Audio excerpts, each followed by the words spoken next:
All right, welcome back to the Go for CEO channel. But have you ever wondered how best-selling authors actually get launched into the world? Today's guest is the guy behind the curtain. Tyler Wagner is the founder of Authors Unite, the engine that's helped thousands of authors publish, launch, and build real businesses from their books. Man, I should have had you on way before I launched this thing here. Awesome, man. Thanks so much for coming on the Go for CEO channel, Tyler. How are you? I'm doing great, man. Thank you for having me. I appreciate it. And we were talking offline, man. You're traveling the world, and what a cool business you've been able to create to be able to have that luxury. But I think as a Go for CEO community, we'd love to start with okay, Authors Unite. Man, it sounds pretty direct about what it is, but just the curiosity of what was the ideation stage? Were you in the field and just thought to yourself, hey, I've got a better mousetrap of helping these authors to do their business? Share us a little bit of that journey of the beginning part. Yeah, so part of this will be funny actually. I've been doing this for about 15 years. I started it when I was like 19, 20 years old. When I was 19, 20, I dropped out of school a few weeks after reading The 4 Hour Work Week by Tim Ferriss. Like that book just changed my entire outlook on everything. So literally within a few weeks after reading it, I dropped out of college. And I wrote my first book. It became a bestseller. And then, kind of long story short, is after that happened, and remember, this is like 15 years ago. So when you posted something on Facebook, like organically, a lot of people would actually see it. Whereas, nowadays it's kind of pay to play, it seems. But regardless, I had posted that I had become, 6 months after dropping out of college, I had become a best-selling author. And I got hundreds of Facebook messages, texts, Snapchat things. I think that was like shortly after. People are just reaching out all over the place and just asking me, like, dude, how did you write it? How'd you publish it? How'd you make it a bestseller?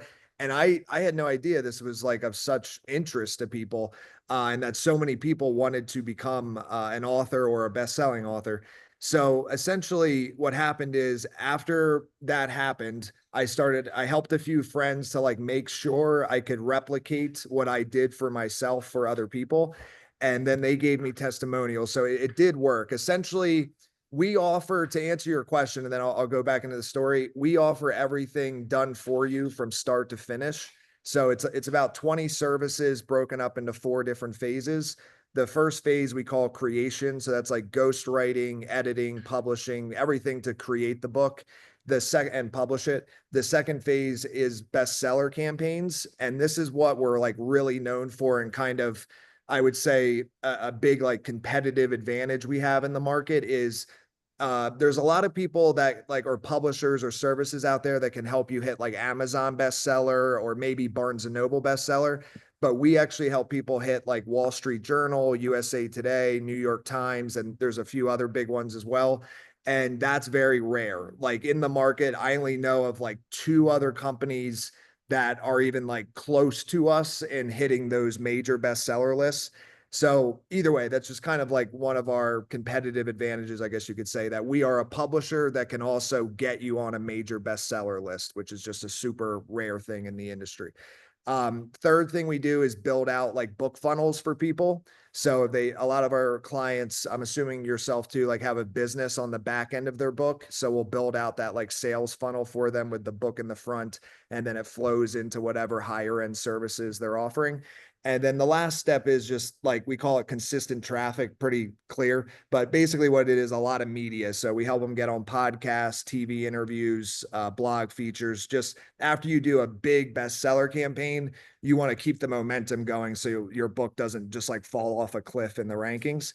So that's our offerings. And essentially, yeah, that's basically our offerings. But to answer your question a little further, Authors Unite, like the name and how it came to be, the original name for the business was actually Best Selling Book System. And it worked fine. But what I realized after a couple of years, I don't know why it took me a couple of years to realize this, is the initials for that stood for BSBS. So I was like, I don't know. I just wasn't very favorable towards that, as you can imagine. I was like, this doesn't, I think there's a better thing. So really I was visiting my parents in Pennsylvania, and I was on a run one morning, and it just hit me. It was like authors unite. I don't know how or why. It was just kind of one of those like creative things when you're on a run or a walk in nature.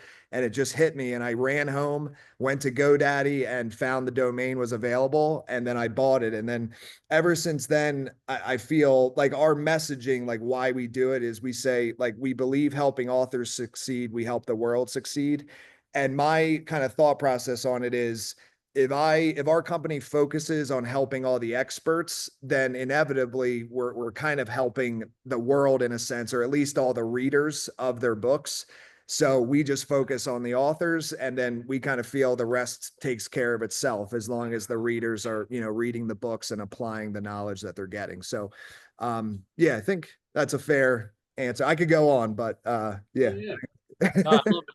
I love it. Look, obviously having gone through the journey myself, and being completely novice, I could share a little bit of the, I don't know if you call it horror story, but I would share that there was some anxiety, some things that I was like, I don't know what to do here. But then the publisher I was working with, there's all these things, right, that you just don't know that you don't know, For right? sure. And to have a do it for you, and the complexity of receipts, they call, the young kids say, right, of all the things that you've been able to do, especially you started with yourself, right, and you learn this process. And what a cool way to start a business, to then to do it yourself up front, right, to become a dentist. You have to go through dental school and understand that process and be an apprentice per se, right, to learn how to power wash. You got to go out there and power wash the deck yourself, right, to be able to start that power decking business. But I love it that that was kind of the idea, is that you went out there and did something. You were motivated by reading a book, and what a seed of greatness that was planted in you. And now you created another business out of that, right? So, all right. So now you build this opportunity for yourself, and you start to market it. Those beginning stages of marketing, was it truly just your center of influence? Or did you start to, when that word of mouth became, how did you start to set the systems? Because I'm assuming you weren't also the one that was editing, proofreading, uploading, setting up accounts, all that type of stuff. How did you start to manage that process of getting someone through your book launching system? Yeah. Okay. So this is where it gets, or I think it's fun. So maybe not everybody would think this is fun, but essentially in the beginning, it really was just like word of mouth and my sphere well, it wasn't that big of influence because I was pretty young, but like Facebook friends. And what was happening is like everybody I would help put out a book, and then they would hit bestseller.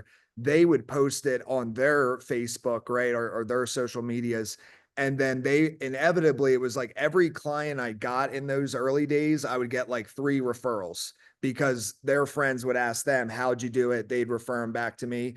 So that was working pretty well. And at that time, it was actually a coaching business that I was doing. So I wasn't doing everything for them, but I was like basically walking them through, like with weekly coaching calls, exactly how to set everything up to ensure that, and I would connect them with editors and stuff. So there was some kind of do it for you, but it was kind of do it with you, I guess you could say.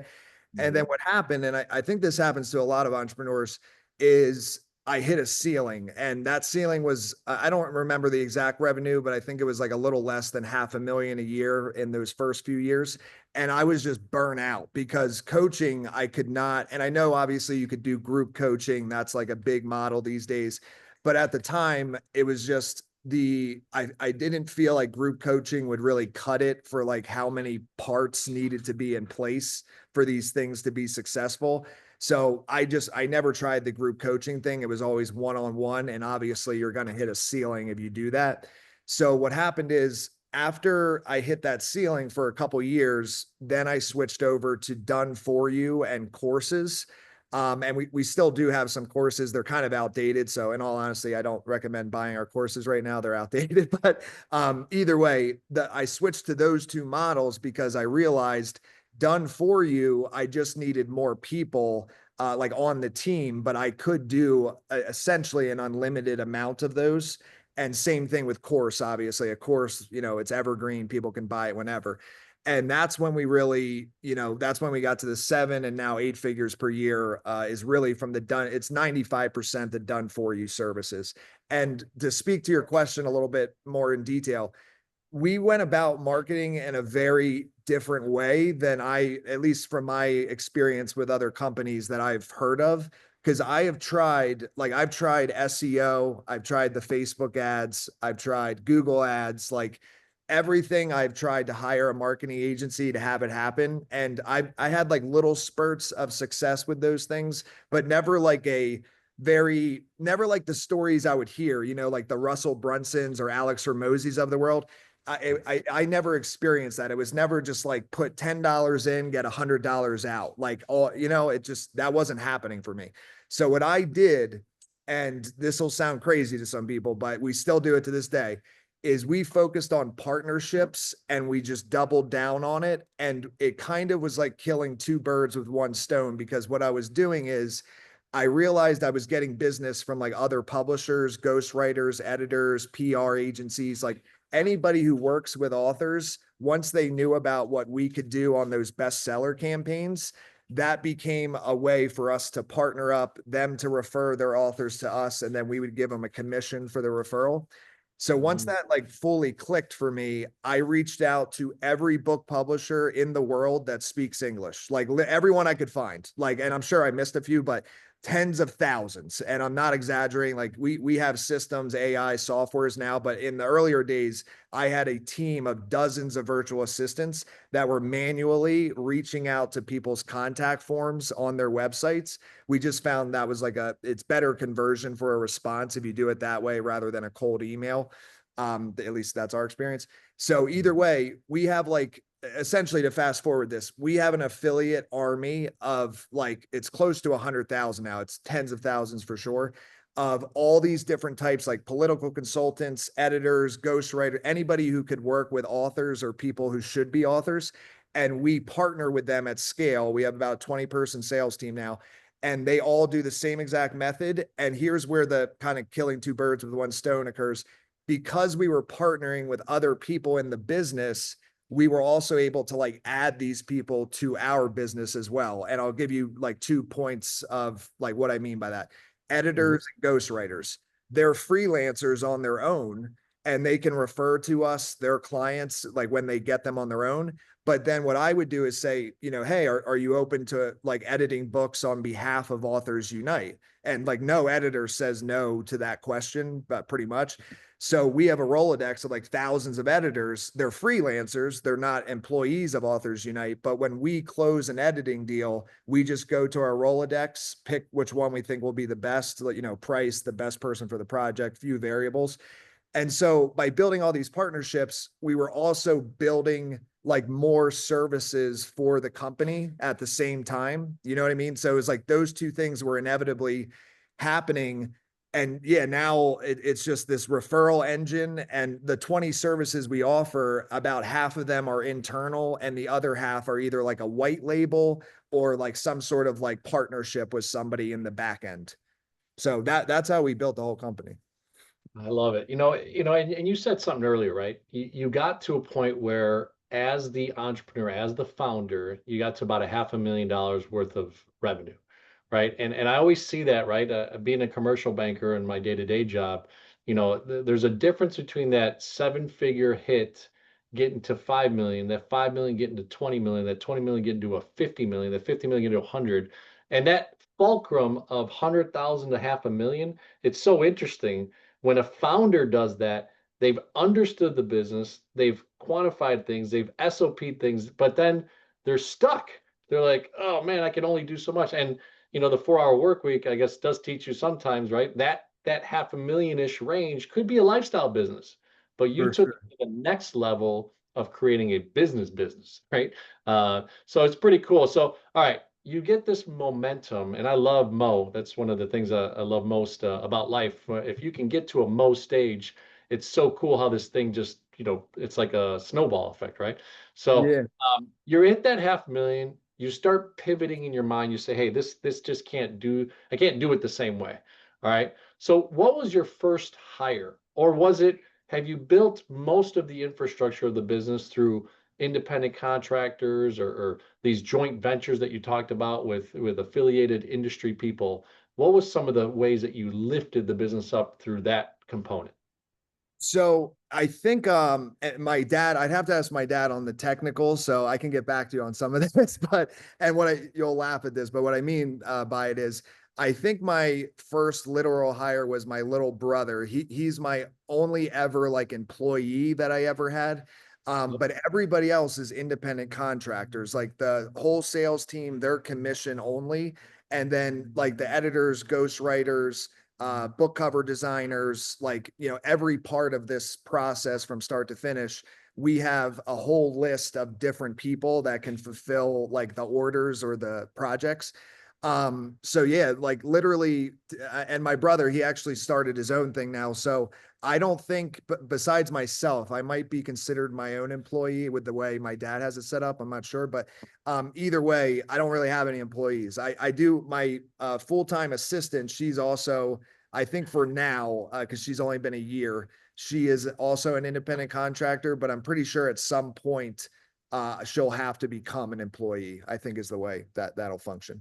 I will say that, I think Go for CEO community, you just have to really to tune into what Tyler just said, right? He's built a multi seven figure business with one or two employees himself, right? Because of the leverage that he's been able to see in an industry where he had the vision now to connect with the dots of all these people and leverage them from a sales side, from the marketing side, from the execution side.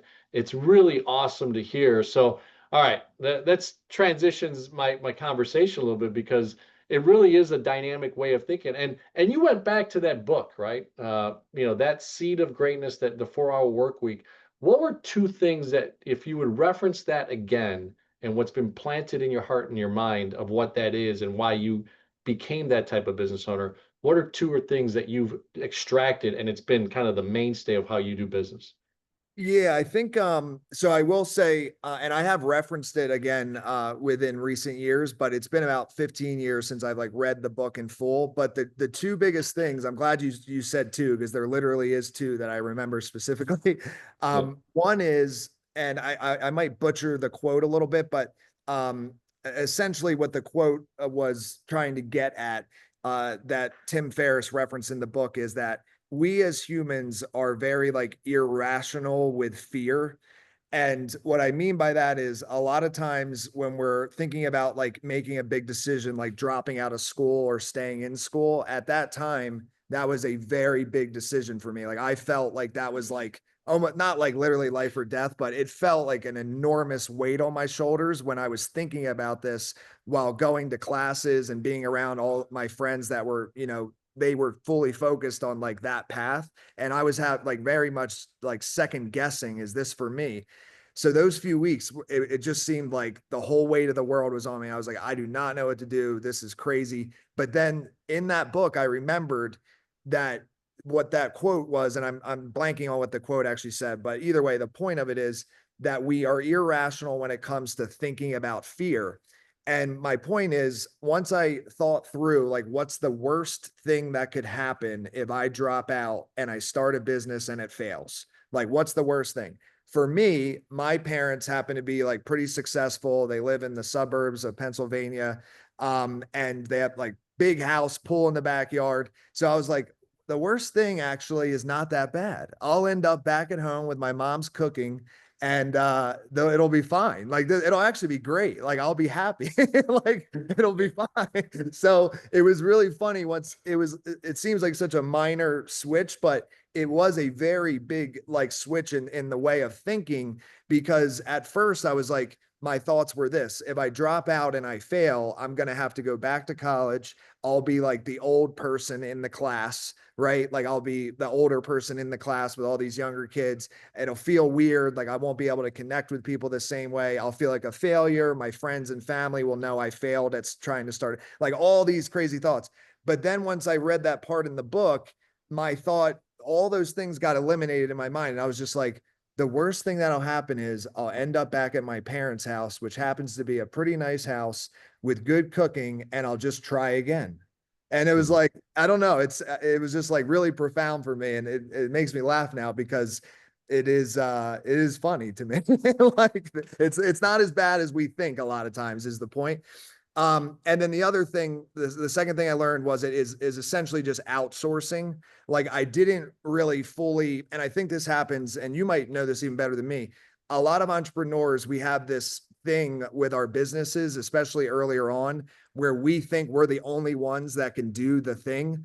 And I even like to this day, there's like minor little things that I'm like, I can't give it up, you know, and I've learned to just let it go. But it is funny, especially in those earlier days when you're at like that, you know, 500K or less, or maybe a million or less size company. Because you have to let it go to grow higher than that. At least that's my experience. Like there's no way you can get to an 8-figure company if you are doing it all yourself. Maybe with AI now, they theorize that that could be the case, probably so, but at 15 years ago, no way. So that book, it gave you all the resources of like where to find virtual assistants, how to give them SOPs and stuff to outsource basically everything you do, how to like document everything you're doing during a week so that you can give it all away to an assistant. So with those two things, it really did change my entire life. Like it basically removed fear because I realized all my fears were irrational because my worst case scenario was a good setting. And then secondly, it allowed me to always have my mind thinking, how can I get this off my plate? Right? Like I can't be the bottleneck. How can I always be thinking, how can I train someone else to do everything I'm doing as much as humanly possible? And that will inevitably lead to you having more time, which will lead to you being able to scale your company, you know, to higher grounds essentially. So those are the No, two it's biggest. genius, right? I think, and that is a stumbling block for that small business, right? And it's funny because when I say small business, people don't realize 0 to 10 million is considered a small business, right? Then Mhm. 10 million to a billion is a medium-sized business, and then large cap is a billion plus. But in that cycle of all those ranges is exactly what you're talking about, right? Scalability, understanding where, who are the talent scopes that you need to put in. Now, I will say this, in the model that you have, one thing that's very interesting to me, and I would ask that the Go for CEO community would probably be interested, is your leadership skills, right? 20-something-year-old kid drops out of college, awesome story, reads a book, gets a planted seed, starts an action, gets bestseller, starts a business, all right? But then when you're putting these SOPs and you're reading, okay, hey, put this model together for this VA to do it, what are some of the leadership things you had to learn? Or did you feel like, oh, there's some capacity there of checking in, making sure that their work was good? Like, what were some leadership components you learned throughout that process? Yeah, that's a great question. So I'll kind of answer it in two ways.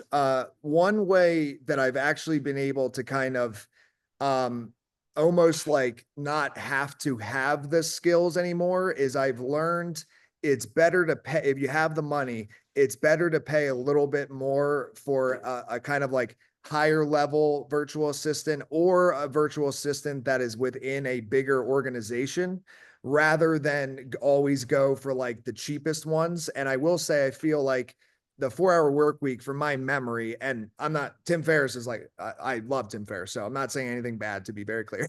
But my memory of it was part of it was like teaching you like how to find virtual assistants in other countries for at the cheapest prices, which fair enough for certain skills, like like I was saying earlier, like reaching out to contact us forms on websites with the same message over and over again.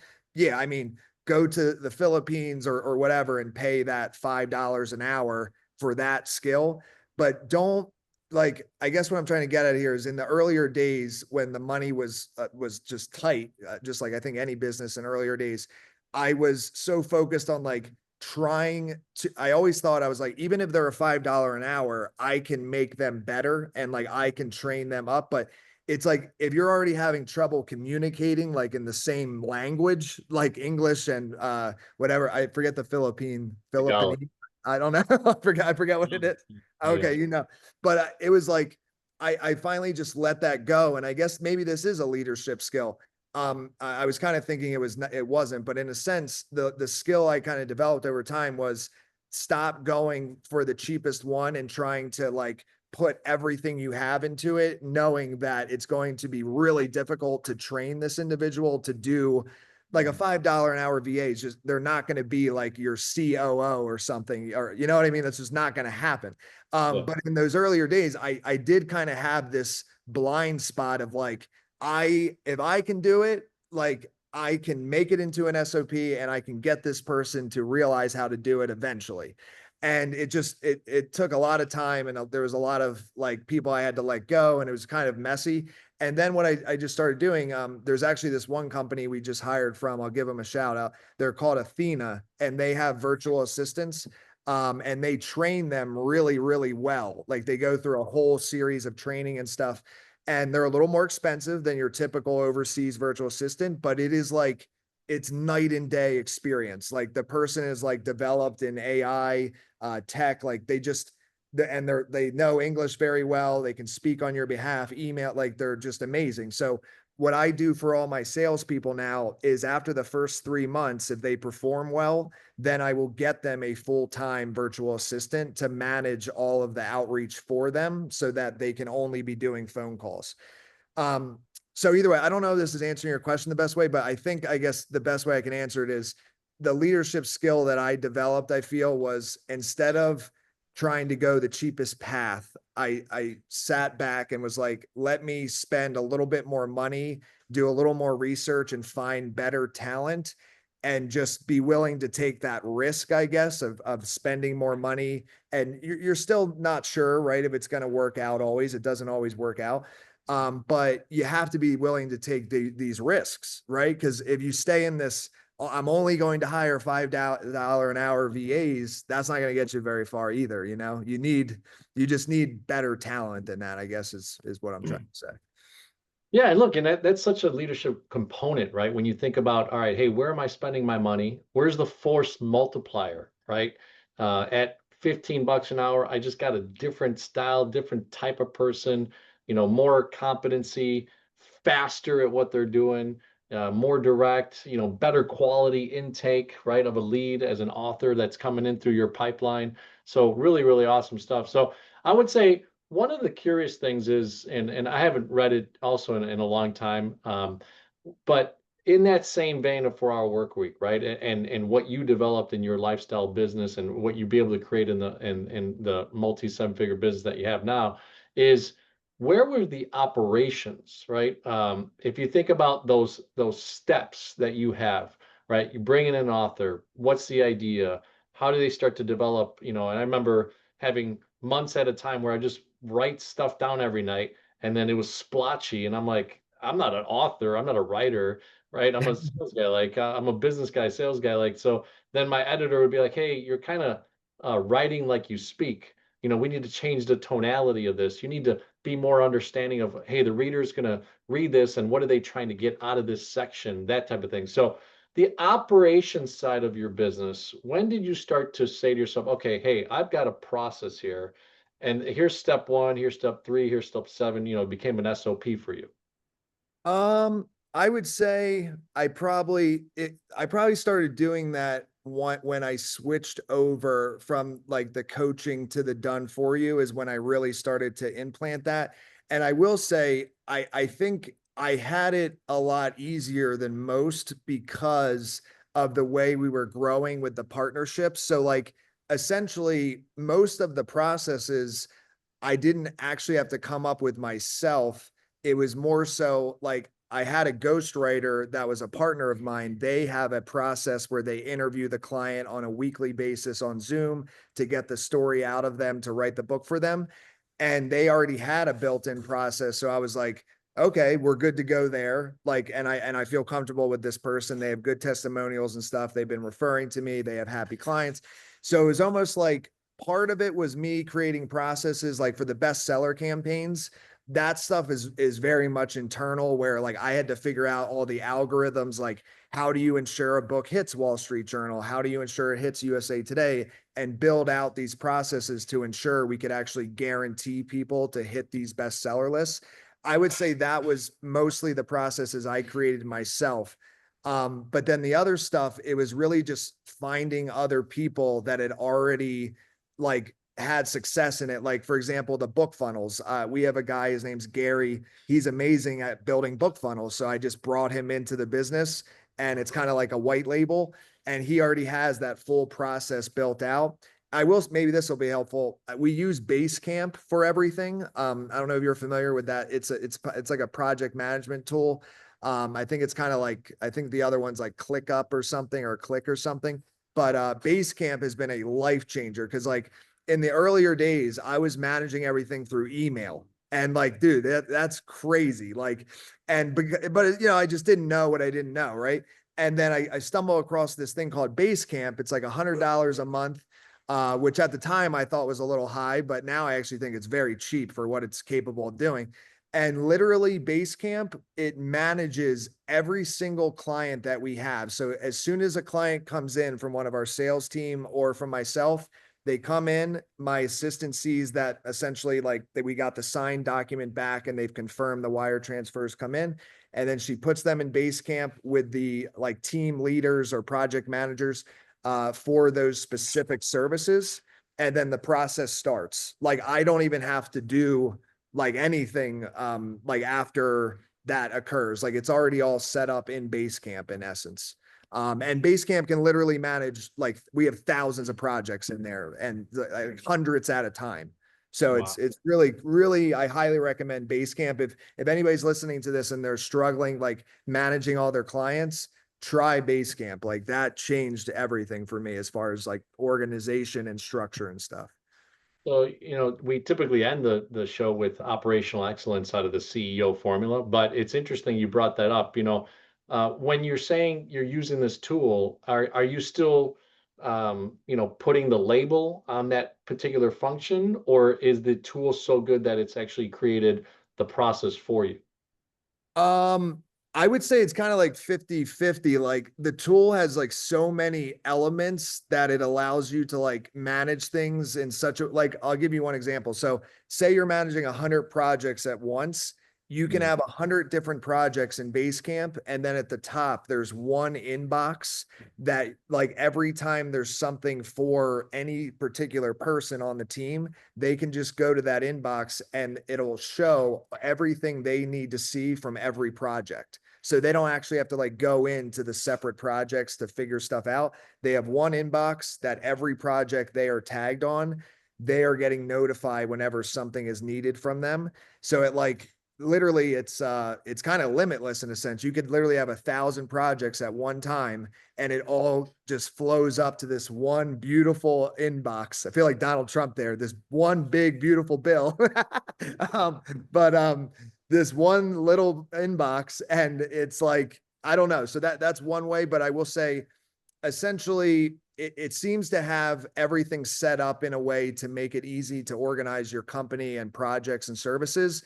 But then on top of it, as far as like publishing company itself, that's obviously like like there's variables to different companies. So we did have to add some processes on top. But ultimately, the way it's set up already is amazing. Like, really, it is plug and play, I think, for the most part. Well, Basecamp, you owe Authors Unite some money there. That was a Yeah, yeah, that's a good. right? So we're gonna tell a base camp about that. So awesome, awesome. Well, hey, look, as you've grown the business, and I know that you're out of the country right now, but you house out of Miami, but you created this opportunity, right, for yourself, and you built a massive business. And in such an area, and I will say, as an author now, launched October 9th, it's a different feeling. It definitely is. Like you said, people are my friends, and people are asking me, "Well, how'd you do it?" This and that. It's so funny because I don't feel like I did anything magical. I just wrote Yeah, down a bunch of stuff that I've learned in my life, and I felt like it came out into a formula once I started working with the editor and formulating my ideas. But my point to this is I'd love to hear about how you're managing the finances, right? I'm a finance guy, help businesses, from their cash flow capital to, buying a business to acquisition, lending of equipment, all these types of things for my day to day. You're in a type of business that, hey, that influx, like you said, that wire has to hit before you start work, right? So how did you learn to manage the money? Because when you're a solo guy and you're making 500,000, a million, whatever, those types of numbers, it could get a little crazy. And also you have partnerships that you still owe money to. So how do you not spend the $100 that came in only for yourself? You got to know, hey, $17 of that is going to go to the editors, $24 goes to the publishing, whatever, all that type of stuff. So what was Yeah. your technique of learning that? Was it maybe your dad, since he seems to have had a phenomenal Yeah, I was gonna say I'm gonna do I'll do my best to answer it, but I was in a very lucky position when it comes to this. I do feel so blessed. My dad, he was an accountant for Johnson and Johnson for like 35 years. And then on the side, and now he's retired. He's been retired for a few years now, but he was always my accountant. And then for, I think maybe about a dozen other small, medium-sized businesses, he did like side work for them as well. So it's something that I never, because it was my dad, right? And we have that like trust bond level. I've never really had to figure this stuff out myself, in all honesty, but the way I can answer it the best is just from kind of what I've seen him do. But honestly, the way it is kind of set up is it's like I make the money in the business, he manages it, and it's just he's kind of just says like, hey man, things are okay, like you're doing fine. Like, don't worry about it. Like, but here's how some things are set up. So basically, to just give a little detail. So we do about 25 mil a year, but I'll break it up into two parts to explain like how that number comes to be. So with these partnerships, what we found out is some people didn't want to be referral partners, but they wanted to be white label partners, just like we white label some people too. So an example of that could be like a PR agency. Maybe they want to open up a book publishing arm and also offer bestseller lists marketing services. And that can help their brand, right? And we can set them up with their own publishing imprint. And like literally, we can do everything behind the scenes and then they get all the credit. And as long as we're getting paid, I don't care, right? So there's about 300 companies that we have that type of relationship for or with.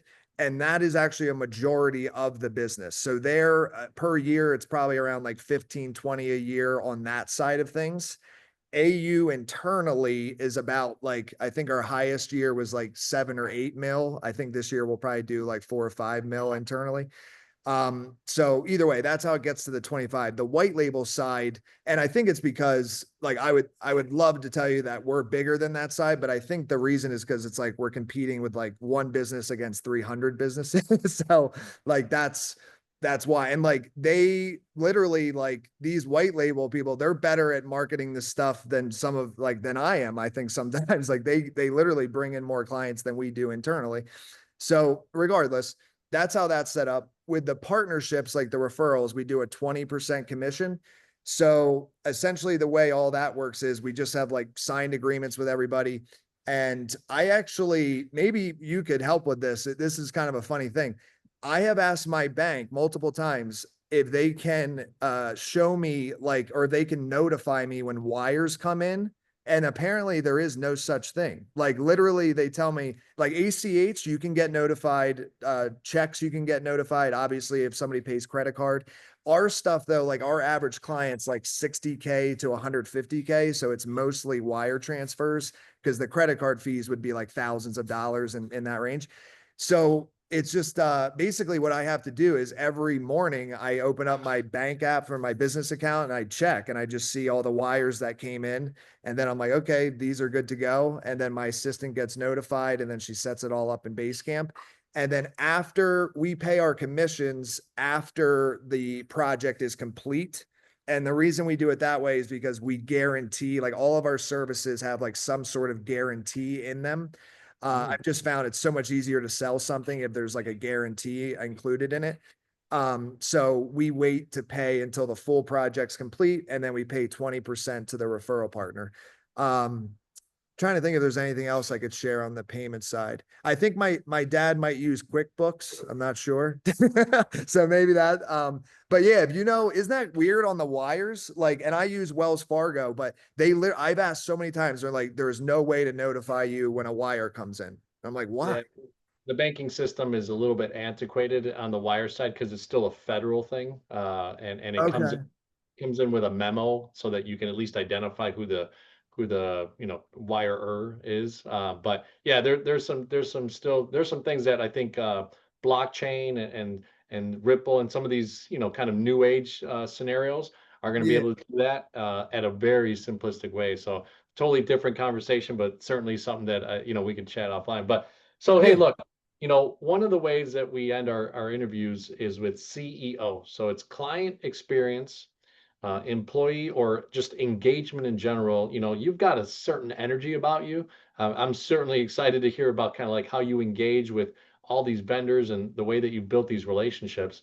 And then O is for operational excellence, which this base camp is just blowing my mind. I'm thinking like, man, I need to look into this because it's interesting to be able to be in this scenario of podcasting and sometimes I'm like, oh, somebody booked a podcast for 2 months from now. I think your team did for yours.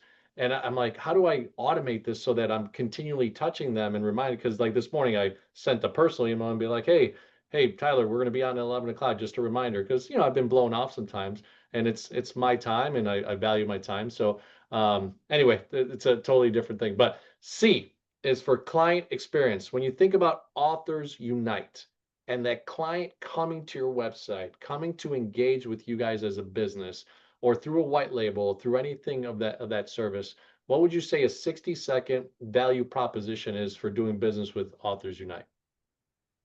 I would say everything is guaranteed. Everything literally is guaranteed except the New York Times bestseller list. That's an editorial list. We have a high percentage of hitting it, but it's the only one that literally you can't guarantee it. It's impossible. But every other service, we guarantee the outcome. And then secondly, I would say I view and I actually got this from a book by a guy named Joey Coleman, and I can't remember the title for the life of me right now, but the whole premise of the book was your customer experience, like how you view that and I guess deliver that, it should be viewed as a marketing expense, right? Because if you give your customers an over the top experience, you will inevitably get more customers, because they'll tell people about their experience with your company. So I would just say any company who views it like that, like we do, you should know you're going to have a good experience because we literally are viewing it as a marketing expense. Like that's how we view our customer journey. And I think every company should because it's kind of the number one marketing tool you have. The clients you already have, if you treat them the best, then that will lead to more clients inevitably. So don't always be focused on getting more clients. Focus on treating the ones you have the best you can, and more will follow. Is kind of the way I view it. That's a gem of a quote right there. Don't always be focused on getting new, focus on what you have, and they bring the new. Yes. You understand that, Go for Zero community? What he just said there, Tyler just said a gem. It's something I've always kind of, from a leadership mindset, challenged either in my own business or with banks that I've worked with. I'm always curious, like, hey, wait, we've got 20,000 clients. Okay, well, why are we looking for more? Why not have those 20,000 love us, like be fans of us, be evangelists of us?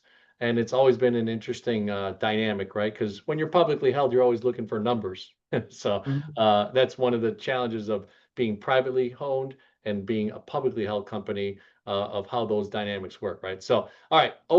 Sorry, E for engagement. So tell me, you're out of the country right now, which maybe more of on a personal side, but is there anything that you do to engage? Do you do retreats with your vendors? Do you put up, obviously holiday parties? You invite them into Miami, which is a beautiful setting. I want to go there. So, Yeah.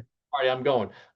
Stuff like that. What do you engage with Tyler and the brand that you have at Authors Unite?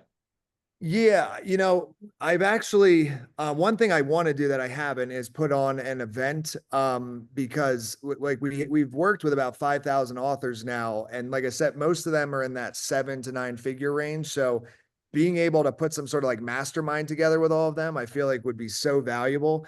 But I'm also I'm very aware because I've been behind the scenes of a lot of conferences.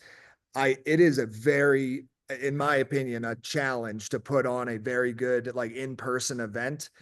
So it's not something I have chosen to tackle yet in my life because I've just seen how hard it is.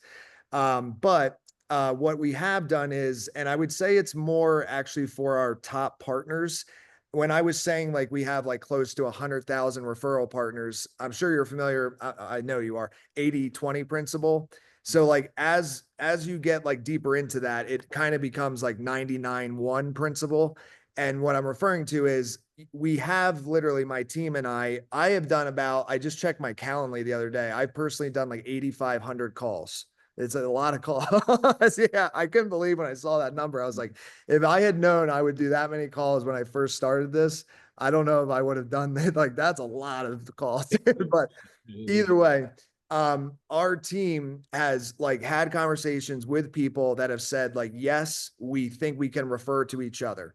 That has happened close to 100,000 times. But the reality is there's only about, I'd say 600 partners, and we have them in a part of our pipeline that they refer the most every year, and they're the most engaged, I guess you could say. So I personally take accountability for those like top partners, and I reach out to them on like a monthly basis. Sometimes we'll send gifts and stuff, just like kind of random acts of kindness in a sense.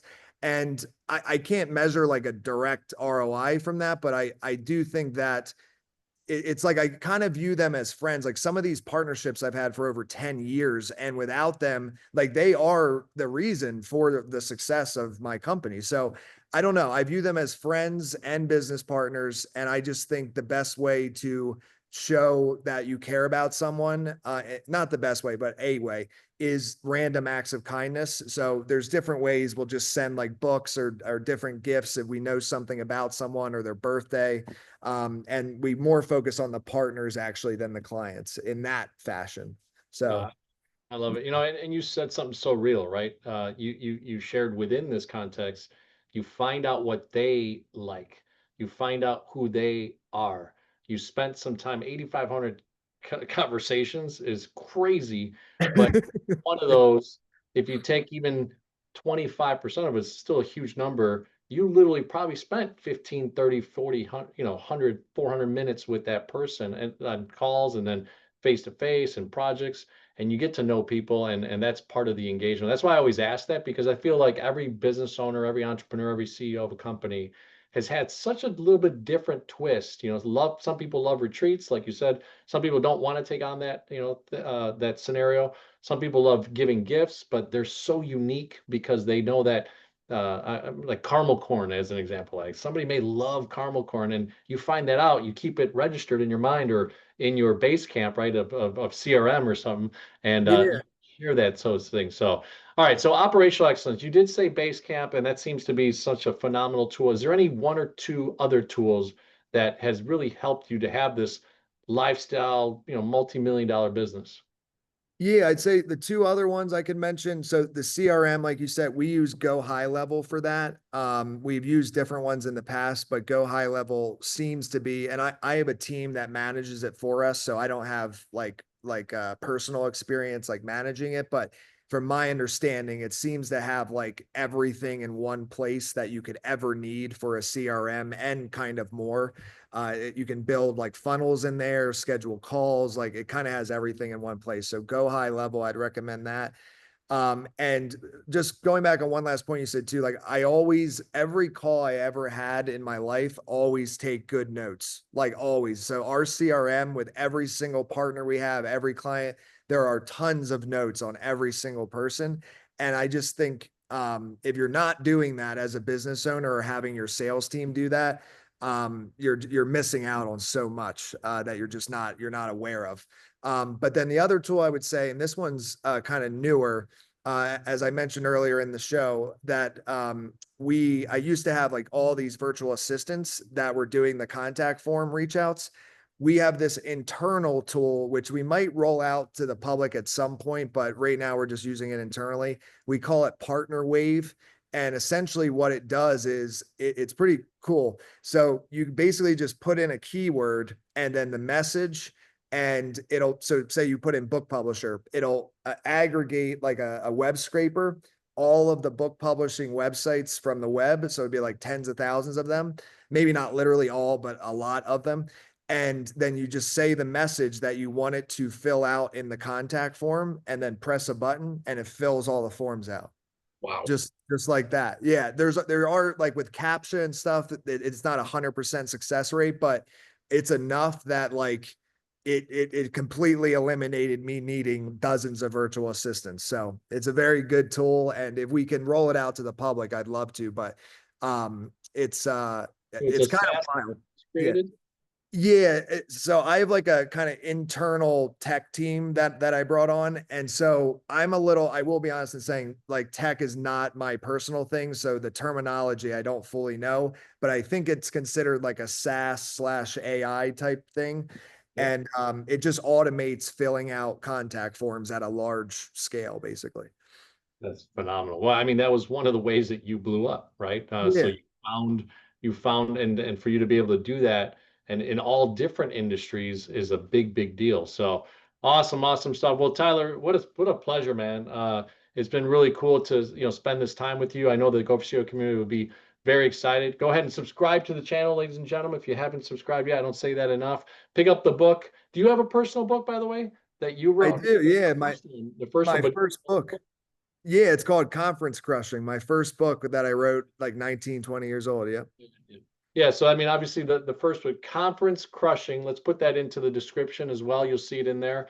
Order that book, and obviously, look, if you're wanting to become, offline, I'm gonna have to tell you a little bit of my story, and probably use Authors Unite to relaunch maybe. But if you're gonna want to be a part of something that you want to leave your story behind, as a new author myself, I've been sharing with the people that I know there is a book actually in everybody. And how cool is it that a 20-something-year-old kid in college writes a book coming out of that, inspired by a book, and now this community has just been built, and Authors Unite is such a powerhouse in the industry. So thank you so much for making the time, Tyler. Enjoy your off time here after the interview, and appreciate you coming on. Anything else that you'd like to share? People, if is there a way that or the best way to communicate with you guys to do business or even to connect with you? Yeah, best way business, just websites authorsunite.com, and then personally, probably Instagram is what I'm most active on. It's just Tyler B. Wagner. If you message me there, if anybody has any questions or anything, I'm happy to help. And I appreciate you having me on, man. Awesome, brother. Well, hey, Go Show community, let's keep it rolling. Subscribe to the channel, follow Tyler on Instagram, on LinkedIn, and some of the ways that he does business, and then obviously visit authorsunite.com. Thanks so much.